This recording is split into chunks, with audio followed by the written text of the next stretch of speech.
The reason they actually have reptile heaters is because reptiles, like frogs, tend to crowd around the heater and they can burn themselves. I haven't had that happen so far. The type of heater that I bought doesn't really have any hot surfaces. The heat tends to um, spread out in this sand-like material, and that actually helps it disperse in the water evenly. So there aren't any hot spots that they can burn themselves on. But the reptile ones are made for that purpose. One of the things that I've noticed is that you can actually tell how well they're eating by how much food they don't eat. And that food just gets sucked back up into the filtration system, which I have to clean out, actually. I'll do that in a minute. But I left it there for that, just for that visual aid. If you're feeding them too much and they're not hungry, they're not going to eat. The food will either float in the tank, eventually sink to the bottom, or it'll get collected in your filter. So I can tell by the amount of food that they did not eat. And by the way, I feed them a fairly consistent amount. I'll give you a demonstration here. This is all they need. For every other day, this is how much food they get. You don't want to feed them every day because they will overeat sometimes and they'll gain weight. I had a problem where Leela was gaining too much weight, and I had to cut down the amount of food that I was giving them. But this one here is Yayu, is a living example of what happens when they eat too much. You can see she's huge. She's very overweight. She's very chubby around the sides. And I believe that she is eating far more than she needs to. One more thing, or there's many more things, but one thing I want to point out is the difference between a male and a female frog. You see, these two frogs are the exact same age, and aren't they cute together? They are the same age, and they're posing for this shot too, I know it. And the male is almost, well, probably about a quarter smaller than the female. Because the male doesn't have reproductive organs like the female does, or the egg sacs and other things, and the females are just bigger in general. So, even though they're the exact same age, they're nowhere near the same size. The male is not only shorter, but he's thinner. And as you notice, every frog looks different. Their faces all look different if you get to know them a little bit. You'll notice that their eye spacing will differ. The shape of their mouth and nose will differ between one frog to another. Just like humans and dogs and cats, they all have different traits. And you can usually tell them apart, if not by their face, but by the coloring and patterns on their skin. It's more difficult on an albino frog because they're all white. But on a non-albino frog, or a normal frog, their coloring and patterns will vary. You'll notice that they breathe two ways, both through the top of they'll actually surface, they'll make a huge gasp of air, and they'll sink back down, and they'll exhale the excess air that they've gathered, but they also breathe through their skin. So you might be asking, well, why don't you have a bubbler in the tank? There's a good reason for that. Frogs do not like water movement. As a matter of fact, even the filter is a little more than they can handle. Having a bubbler in the tank can cause enough water turbulence and noise to bring them to an early grave, because they're constantly on alert. Frogs tend to react to motion as a threat. It means that somebody is coming towards me. I need to do something about it.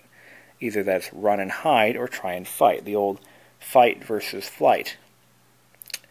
And not only that, but like fish, they have lateral lines which can sense water movement. That's how they can tell how fast they're moving, and where they're moving too, in the water. So, by having the water move and churn as a result of a bubbler, and the noise it creates, can cause undue mental stress, so that they're always on alert, and as a result, their hearts are pumping faster than they need to be, and they can die. I meant to mention a couple of other things about decorations. The plants. Keep them simple, but keep them functional. A lot of times, this plant right here will become a sitting surface for them. They'll actually rest on top of the leaves. It's really, really funny. She does that a lot. The other ones don't. See, I'm pissing her off by tapping on the glass. She doesn't like that. But she'll rest her tummy on the leaf. I said tummy. And she'll just sit there for, I don't know, 10, 15 minutes at a time. When a frog is truly relaxed, and they're just looking to hang out and chill out, and they're not in their house, you'll often find them floating on the top with their nose sticking through the water. They're just breathing. And Leela does that more than any of the other two. She's always doing that. She was doing that when I started making this video.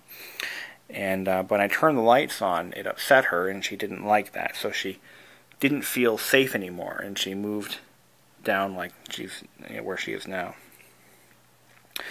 But it's a practice known as burbling, and it's one indicator that your frog is truly happy, content, and safe and secure.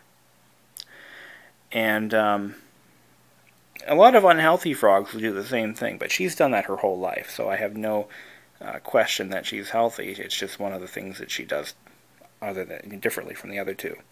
I'm finding the little guy here, Kermit, will do it, but not very often. So we briefly touched on the subject of filtration. I'm using an Aqua Clear 30. This is rated for a 30-gallon tank max. I'm running a 30-gallon filter on a 20-gallon tank so that the filter doesn't have to work as hard. And I'm running it on its lowest setting. The Aqua Clear filters made by Hagen Products are actually terrific. I've had a few of them over the years. I had one when I was a kid. They haven't changed the design in over 30 years, I think. And I had one as a kid way back in '94. And exact same type of filter, only smaller. And that was with my first African clawed frog. I think his name was Bibbs or something weird. But anyway, no, it was Kermit. Perfect name for a frog. But this is a 3-stage filter, which this one needs to be cleaned. But you have your biofiltration on top. Let me turn the light on here so you can see what I'm doing. You've got your biofilter on top, which is a breeding ground for bacteria. It's just a sack of porous stone. And then you've got your chemical filtration, which is actually an activated charcoal sack. And below that there is a mechanical filter, which filters out food particles. Most of the organic waste winds up in the rocks, which then has to be siphoned out using a I'm actually going to clean this out. Actually, I'll show you how to do that. So what you actually should do is take the cover off the tank, and then you're going to want a bucket or a bowl full of aquarium water. You want the aquarium water because it has active cultures and bacteria levels that are safe. You don't want to cause a major imbalance in bacteria levels. And then you're going to take your filter basket, pull it out, let whatever drain out. Now most of what's in this filter is just food particles, because a lot of it that they don't eat gets sucked back up like we had talked about. Okay. Dunk it right in the tank here in the bucket of water. And the first thing we're going to do is clean out our mechanical filter, or particle filter. It's just a sponge. Now these sponges rarely have to be replaced, but there's a procedure for that I've found works really well. The thing about filters and changing the water, never do the same at the same time. What I like to do is, the first thing I'm going to do is, let's say in week 1, I'm going to change the water. So I'll do that. Week 1, I'll change the water in the tank, which means that I have to siphon out the water using a power siphon, which I hook up to my faucet here. And I'm going to clean out the biofilter. This is the one you want to really protect, because that has all of your live cultures and bacterial material in there. You don't want to lose that. You can wear gloves. I've never done that, but you can if you want to. And you'll notice that the water turns all disgusting. Pretty damn disgusting, isn't it? Well, you know what? That's just life. So we're not going to flush those filters out. So anyway, we were talking about water changing. So week 1, we're going to change the water only. Okay, which means that we're going to drain the tank to almost a quarter of the way down. Once we've done that, we refill it with clean water. Oops. Should do this more two-handed. But we're going to refill it with clean water. We're going to wait about a week or 2, and then we're going to clean the filter, just by what I'm doing here. Every couple of months, I'll take the entire filter completely apart, and then I'm going to clean the entire filter body, hoses and all, with Clorox cleanup. But I won't. Now, I got to be careful saying this, because there's a lot of controversy over using some bleaches and chemicals like that, because they are harmful. What I do is I remove the filter material, like I've done here, and I stick it in a bucket full of used aquarium water, and let it sit and soak so that the cultures don't die off. Then I'm going to take the filter, all the hard plastic parts, and lay them onto the counter, and I let them soak in Clorox cleanup, and that kills off any algae formations, good and bad bacteria, and it just generally cleans the entire filter thoroughly. I then let it soak in hot water, and I flush it out 100 times. Not really, but many times to flush out any harmful chemicals.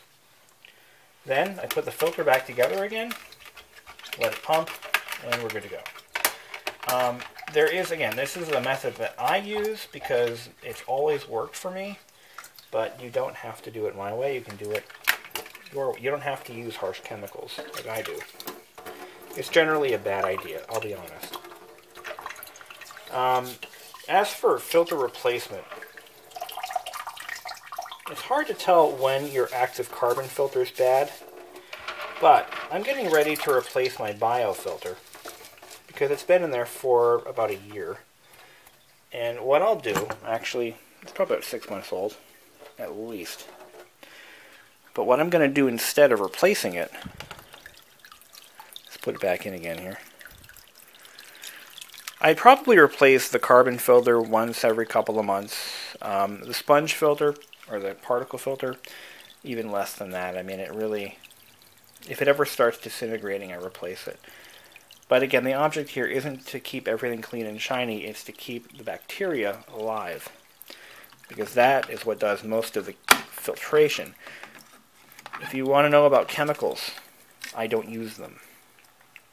I don't use any chemicals in my water to keep it clean or to remove algae. It's just a no-no.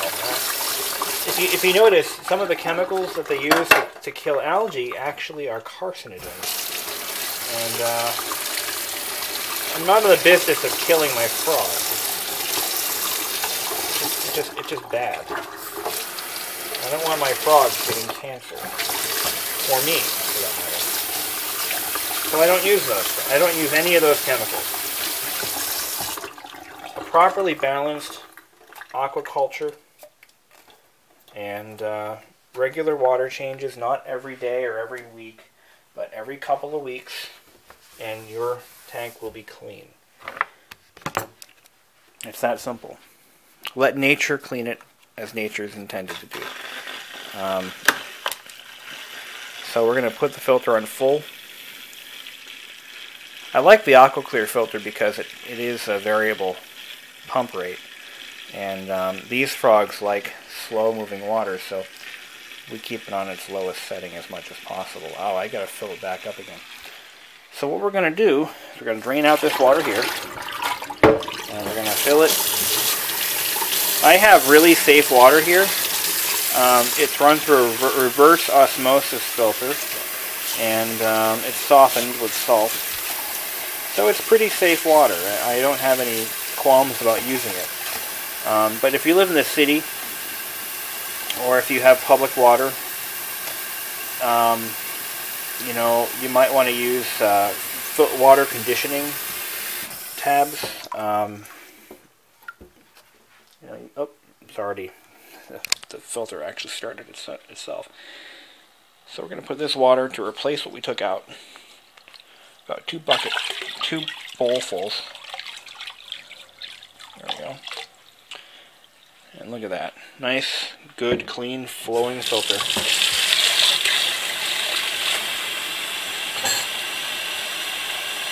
Gotta love it.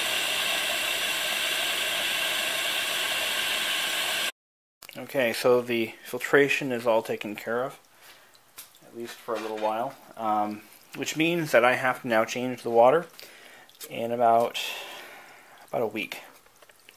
So by next weekend, I'll probably have the water changed. You don't want to do them, like I said, you don't want to do them both at the same time because you'll wipe out your good bacteria. That's from what I've found. I find that the water is cleaner. There's less cloudiness when I do them in a staggered pattern. So, and she seems to be happy about that. So we're gonna just let it ride. So one of the things I wanted to show you guys is how to tell a male from a female. Besides size, this is about as gentle as it gets. You want to be very gentle, avoid fast movements, and oh, he's not happy. Come on, buddy. Not gonna hurt you. Come on. They don't like to be held or captured or anything like that. They really get pissed off. But if you look underneath their arms, and I can't show you this angle, but you're going to see black spots or black patches under the male's arm. Those are used for mating. It helps them grip onto the female during mating, and that's pretty much what it does. Now Leela will come to me sometimes. Oh, look at that! She wants to say hi. And I'm lightly rubbing her tummy with my fingers. Tends to make her relaxed a little better, a little more. Come on. Oh. Don't be afraid. Come on. I'm not going to hurt you.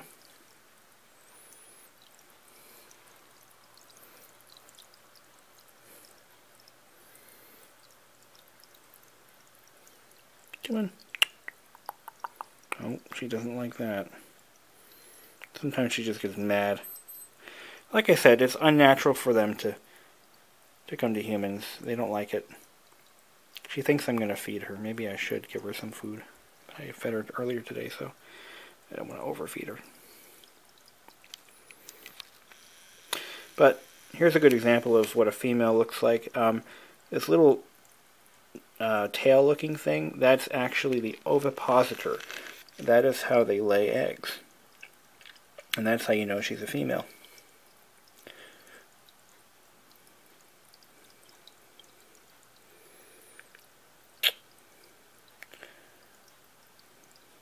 She's doing the whole I'm hungry thing with her hands. So maybe she does want food. I'll give her some food. One of the things that you can actually observe in your frogs is body language.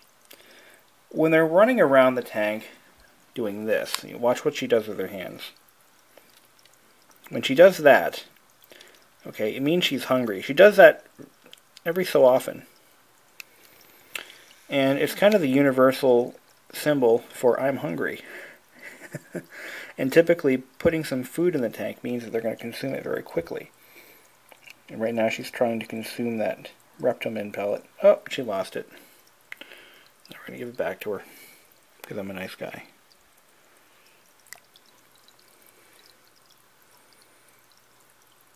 Take it.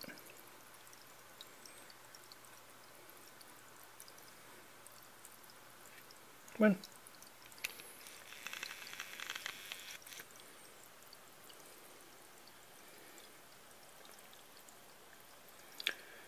But that's actually how I can gauge if I'm feeding them too much or too little.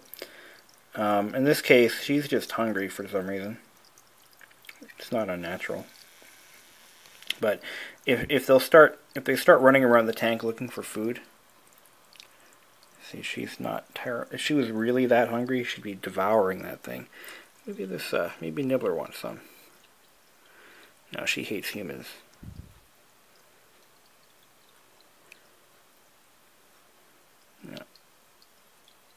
No, she's not hungry. She already ate. That's what she's telling me. If they don't take the food, it means they generally are not hungry.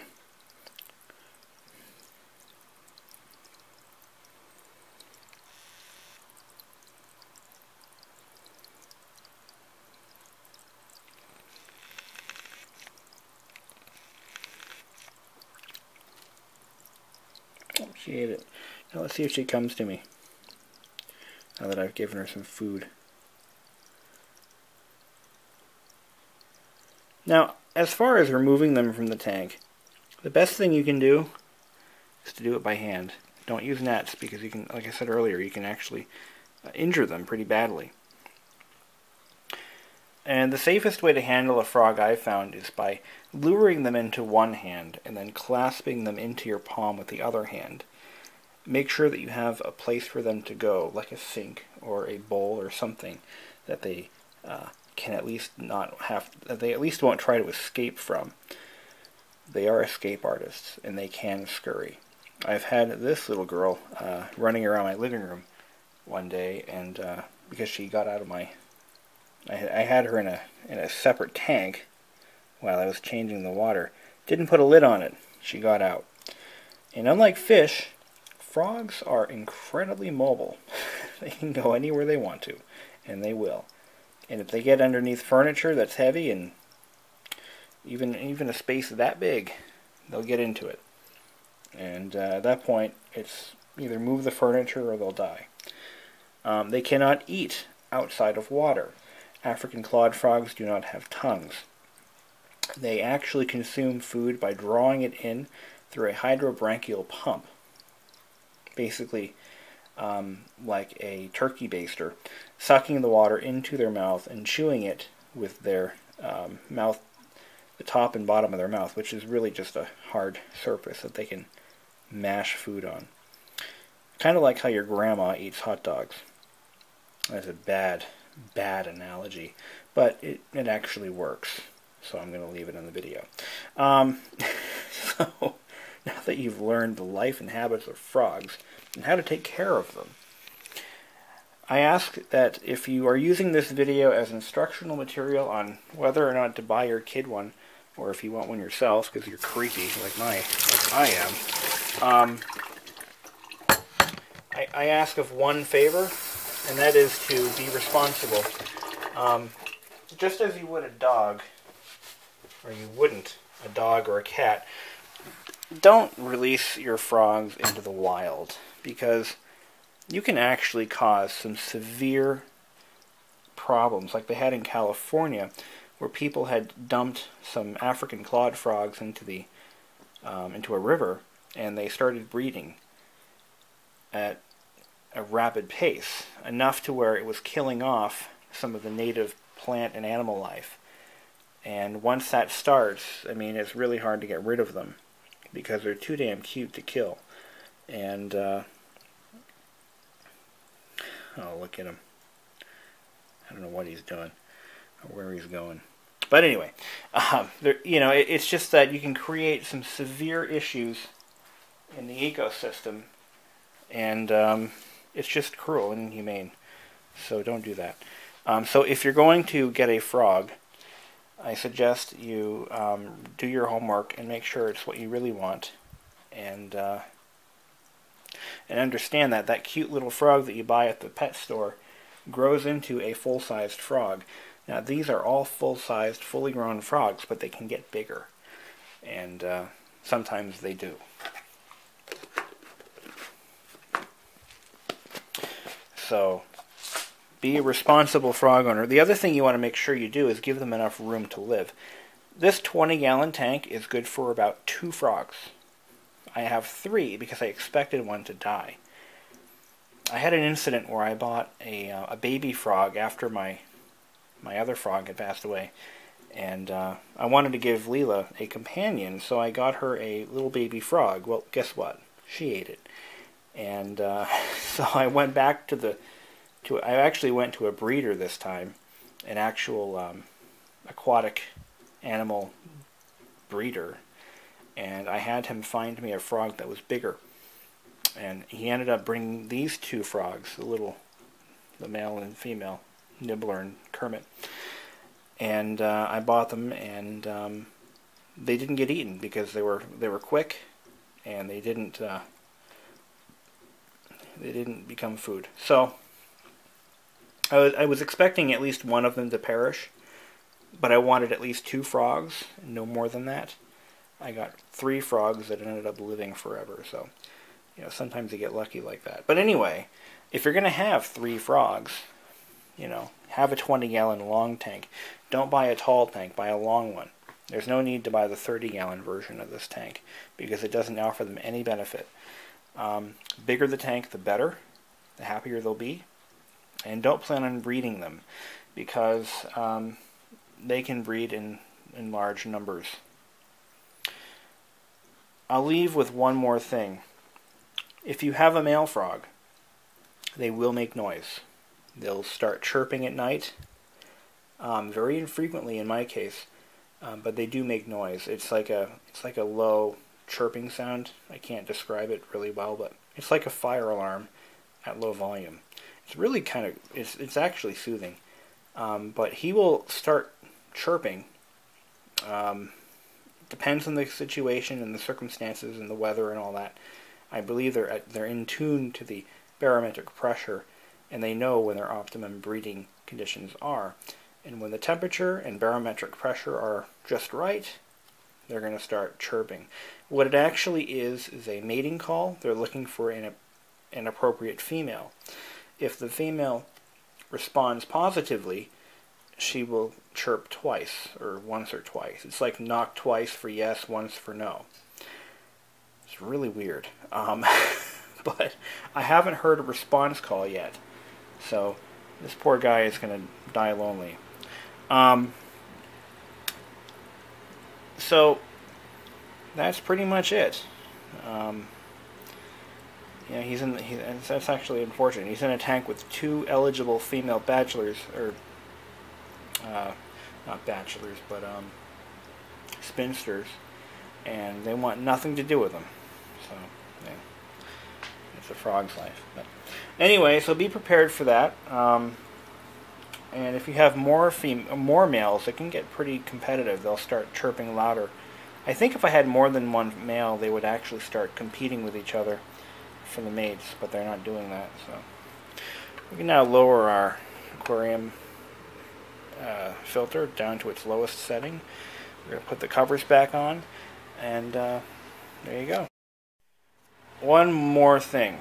Getting back to our owner responsibility section, if you're buying a frog because you think it's going to live as long as a goldfish and die, well, don't.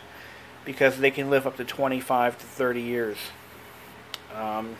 So just keep that in mind. If you buy one, it could live a very long time. So just keep that in mind. They can live anywhere from 1 to 30 years. So it's hard to say. It all depends on genetics and environment. Those are all key factors. And I know we talked about removing this house, so let's do that now. Because they don't seem to like it anyway. Now they're mad. Oh, jeez. It doesn't take much. So there you go. Now they're all huddled into a corner. Oh, look at that. Anyway, where's the male? Oh, there he is. What are you doing over here? You should be over there getting laid. What's wrong with you? Oh, there he goes.